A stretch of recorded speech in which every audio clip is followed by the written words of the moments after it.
So I'm Bryer Garcia. I was born and raised in Long Beach. Pretty much have lived my whole life here. I have moved away for other places here and there, but for the most part, I've lived here my whole life. Um, Very much about the community and the growth of this area, especially like being from here. It was really important that we opened the shop in Long Beach. I am using the shop as leverage to help, other businesses. For example, we've partnered up with a couple. Her name is Hannah, and she's part of the SIP in shoot, she knows SIP in Goods, which she sets up events for all over Long Beach.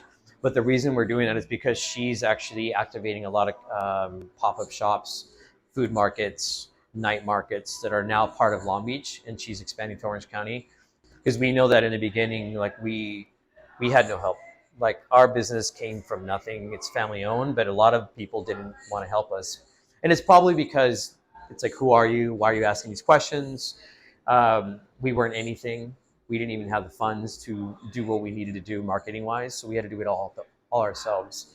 So now I know the struggle. So because of that, I wanted to share that and help other businesses, whether it's just a pop-up shop, whether it's a jewelry person or a taco guy or whatever the business is. That's where we're helping these guys promote their businesses through now the fact that we have networks that we've grown. So first generation. So my dad and my mom is from El Salvador. My dad's from Guatemala. So first generations here, they migrated here in the 70s. And, like anybody, they did the hard work as far as the first generation. They put in the hard work. They did the shitty jobs. They're the ones that got us to where we had the opportunities to do what we could do now. And because of that, like I was able to do the story that I mentioned earlier, and that's like traveling and like venturing, going to college. I was the first one in my entire family to go to college, and and actually graduating and getting a degree, and then that led to other things. But they did the best part, and that was just giving us the opportunity. At one point, I just told my father that I'm like, I want to own my own business too. So he went in on with us to help us get that dream afloat. So all he did was like give us some of the resources. The rest was myself, and then some of the money that came from him. We didn't get any banks involved because they just weren't there to help us. So we just saved our money, and then we opened this business with barely bare bones on our own. But it was all because of their doing. So that's where being in any culture that's not just driven by purely just money or things that have already been set up for you, that's great. But for us, it wasn't that easy. And in any culture, like whether you're like Hispanic or Asian or any other culture, like you understand that it's a little harder to get those doors to open up. But once you get the doors to open up, it's something that you value very much because of the work that's involved and because of where you come from. So that's the important part, is never forget where that is. Stay humble, right? I think once I started getting into an age bracket where I started realizing that it's not as easy to do the things you do, and doors, like I mentioned, don't open as easily. How do I get these doors to open up? So instead of complaining about it and making excuses, I just went and did it. And if it was harder, so be it. I never expected things to be easy anyways. And that's just how it was. Like, you know, from when I was a kid, my parents sent me to pretty much what you would call like an all white school. And it was because I was just smart and I got accepted to that school. But I was very, very few minority there. So at that age in junior high, I learned to like, your things are gonna be a little harder. And it didn't bother me. It wasn't like this is bullshit or this is like something that I need to like use as a crutch. I did the opposite. I'm like, no, I don't need that. I'm just going to prove that I'm here and I deserve to be here. So for me, it was just like, let's not look at the negatives of what is out there and how things are happening. Let's look at the all positives. And you still have an opportunity to do these things. That's the important part.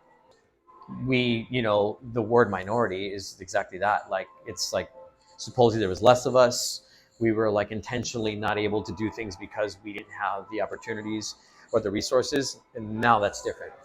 So the minority is a majority, and it's a balance. But it's also like being in the United States and traveling a lot, whether it's New York City or New Mexico or the Pacific Northwest, you're starting to see just more culture. And that's important because that just shows that there's more opportunities for everybody, not just Latinos, but in every culture. There's just things that are happening that are changing the world. So, and I know for a fact that you feel it because, at one point, A certain businesses, you just saw a certain type of person running it, and now you're seeing like a different type of person running it. I love that. So a piece of advice I would give to the younger generations is just stick to what you want to do. Like, there's the rules of society, whatever that is. Like, you have to graduate from this age, go to college and graduate by this age, have a degree by this age, have a job, have kids, whatever, all blah blah blah. I think that's all bullshit. I think you should just do whatever you need to do and how you want to do it. In Latino cultures specifically, like, the pressure comes specifically that you should be a family person, wife or husband at a certain age with success behind it.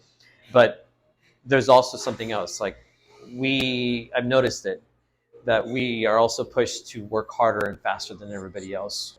Like, for example, like in my family, like when I was traveling a lot and young, my parents thought it was a waste of money, because it's like, shouldn't you be saving that money to when you have a family and to buy this and to get your first house? And I was like, those are very valid things, but those aren't really that important to me yet. They will be important to me one day, but not yet. I'm only 22 and 21 and 25 once. So I want to be able to do these things when I'm healthier, and then I'll do other things when I'm slowing it down a little bit.